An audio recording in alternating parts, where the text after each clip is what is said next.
Baruch Hashem Yahweh Hashem Yahushua. Baruch Hashem Yahushua. Shalom, family. Today's lesson is entitled Take Up Your Bow. And today we're going to examine the importance of prayer and dedication and keeping the energy that we need to keep and the faith, and without fainting, without tapering off, without giving up hope, okay? Because you've been praying a while and things aren't looking good, and many times you hear or read, you still have to maintain that level of faith. There's something you have to do, okay? The words, the scriptures themselves, or somebody telling you themselves is not going to be enough. You have to, okay, maintain. That's why the scripture says, just continue on. Don't cast your confidence away, okay? Don't get weary in well-doing. It's very important, okay? And we're going to kind of examine a few scriptures. I'm not going to cover a lot of scriptures in this lesson, but we're going to go over the importance of some things here and how they apply to us today, okay? Because we're all facing something, some kind of, and everybody's different, but what you see as a persecution, what might be coming upon you, what you may be facing, situations that Yah may position you to have to pray and have to believe and have to trust and have to continue, okay? And we can't give up hope, and we can't halfway do things because we pretty much feel it's a done deal where it's not really going to be answered. We're not going to really get it because it looks so dire, it looks so terrible, it looks hopeless. And first we're going to start in 1 Thessalonians chapter 5 verse 17, which reads, pray without ceasing. Okay, and this is what we're kind of covering here: the importance of continuing to pray, not tapering off, not getting to the point where you've been praying for so long and things look so bad that you're kind of hopeless, so you pretty much give up on it. You half-heartedly pray. Half-hearted praying is never going to result in victory, okay? It has to have the same energy it had when you first started praying, right? And even though Yah heard you when you first started praying, in order to get to that blessing point or get to that breakthrough point, you have to continue with the same energy and the same expectation, okay? And Yah will come through, because you don't want to influence it where you don't get everything you needed, or you don't get everything Yah would have had for you, or live beneath your privilege, right? And that's for all of us. We have to, because things look so bad sometimes. You have to, you need to be refreshed to know that, yes, you are worthy to receive what you ask and what you believe and what you need, okay? Now we're going to be in 2 Kings. We already covered 1 Thessalonians. We're going to be in 2 Kings, okay? Chapter 13.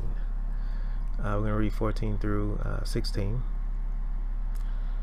And it reads, and Elijah became sick with a sickness in which he died. And Joash, the sovereign of Israel, came down to him and wept over his face and said, my father, the chariots of Israel and their horsemen.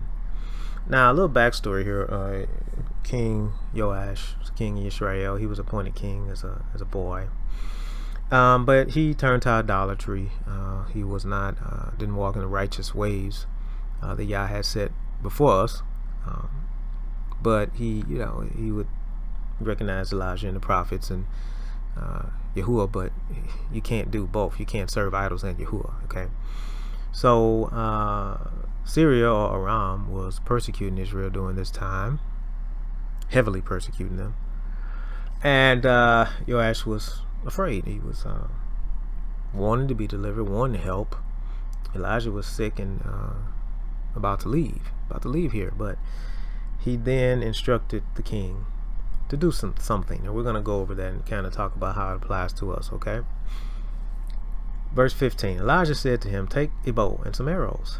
And he took a bow and some arrows. And he said to the sovereign of Israel, place your hands on the bow. So he placed his hand, and Elijah placed his hands on the hands of the sovereign.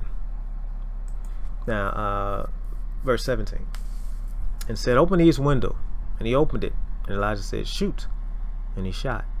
And he said, the arrow of deliverance of Yahuwah and the arrow of deliverance of Aram. For you shall smite Aram and Aphek until It is finished. So here we go. This is what you need. He needed deliverance from Syria or Aram. And Elijah told him, hey, open this, take your bow, get an arrow out and shoot it out this east window. And this is a representation of smiting and having deliverance over Aram. All right. But this is only the starting point. There is more. Okay. So when you start to pray, when you shoot that first arrow, when you attack the enemy, this spiritual warfare or this persecution, and you attack this with prayer, you attack it with fasting, you attack it with expectation of deliverance. That's the starting point, but you're going to have to continue on. Okay. There's more to it than that, and we can't be fooled into thinking that you don't have to continually stand before Yah, because when you're doing this and praying and you seem like you've been praying for a long time, then the enemy tries to convince you you've done something. Yah's not listening. He doesn't care. He's not pleased with you, so that's why you're not getting it. That's why you're being blocked. So that's why it seems like you're being persecuted all the time, because you're not Yah, and to see you as righteous, and he doesn't care anything about you. And then if you believe that or start to chip away at your faith, then you will lose that energy. Okay. And we'll see here, King Joash was kind of in despair, and he wasn't as confident as he should have been. Okay. We need to keep that confidence. It says, do not cast it away. Confident, I'm going to win this. Confident, I'm going to get this. Confident, I'm going to receive this. Verse 18, then he said, take the arrows. Okay, and he took them. So he told Joash, take the arrows. He took them. He said to the sovereign of Israel, strike the ground. And he struck 3 times and stopped. Okay, now that was a problem. We don't want to stop. He kept striking until Elijah said, all right, that's enough. All right. Just keep on going. Don't stop until you get what you're supposed to get, until Yah sees that, all right, he's serious, she's serious. This is something that they really want and really dedicated to receive and really trusting me for, and not giving up on me, even though it looks like I'm just not listening. He struck the ground 3 times and stopped. He took his arrows, he had them, but he only struck a few times. He waned off. He lost the energy. It's he wasn't too confident, or didn't have enough energy to keep it going. Okay, you're faced with this seemingly impossible task, or this persecution doesn't seem to end, or people seem like they got the upper hand over you, and you're praying to Yah about it, which seems passive, but it's not. Because Yah is not passive. He's just real stickler about timing. He does things according to their appointed time. Okay?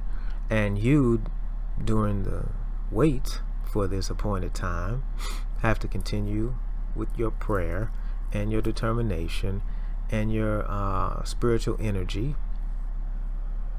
until such time as Yah comes through.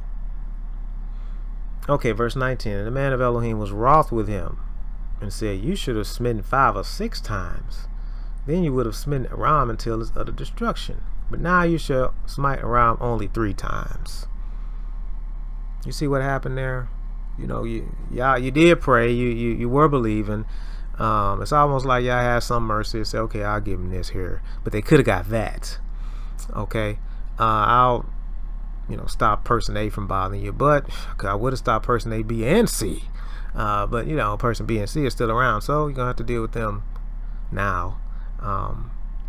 You see what I'm saying?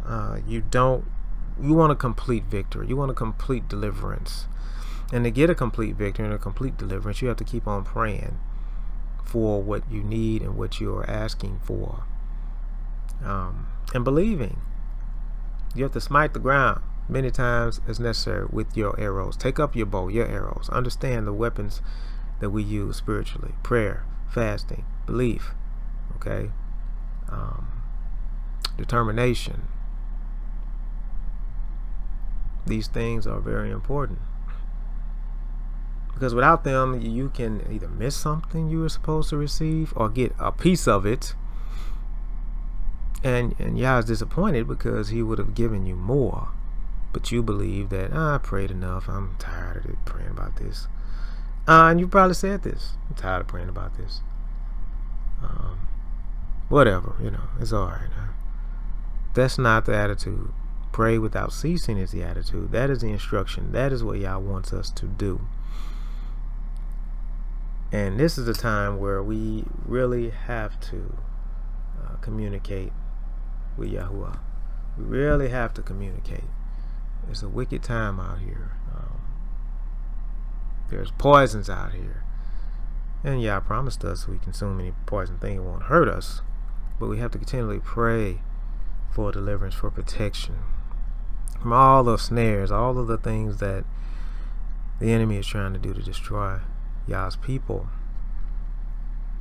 This is a time of awakening. This is a time of increasing knowledge. So many things going on that has stirred up Satan, has stirred up the adversary, that he'll show up. He'll try to disturb you. He'll try to block you. He'll try to kick up some dust. He'll try to block your vision. You can't see properly. He'll try to distract you, because he was laying back with his hands behind his head when we were ignorant, didn't know who we were, and out here running amok. But people starting to wake up and understand what they're supposed to do, or he's searching out how to live for Yah and understand what he wants of his people. Well, then now he has to jump up, little Debbie, and try to stop that. He cannot. It's been prophesied. It cannot be stopped. But you don't want him in your life blocking blessings and shutting you down and slowing you up and taking things from you because you weren't fervent enough or spiritually alive enough to receive it. You looked at what you could see with your own eyes. You looked at what you perceived you didn't have. Oh, I don't have enough for this, so I can't get this. I mean, these are common things. It makes sense in an earthly, if you look at it in an earthly way. There's no way I can get this, or accomplish this or do that because of this thing I'm looking at. This thing that seemed to be lacking over here. But Yah says, pray without ceasing. And nothing is impossible for him. Okay? So take up your bow. Shoot that arrow and then start smacking the ground with the bow, with the arrows. Okay? Smack until you can't smack no more. So you can receive what Yah has for you. Okay? It's an important time for us. And we have to understand the power that we do have. And understand that we have to continue to keep what we want and desire before Yah. And he will come through for us. So stay in the Word, read, and continue to pray without ceasing. Hallelujah. And may Yah add a blessing to his Word.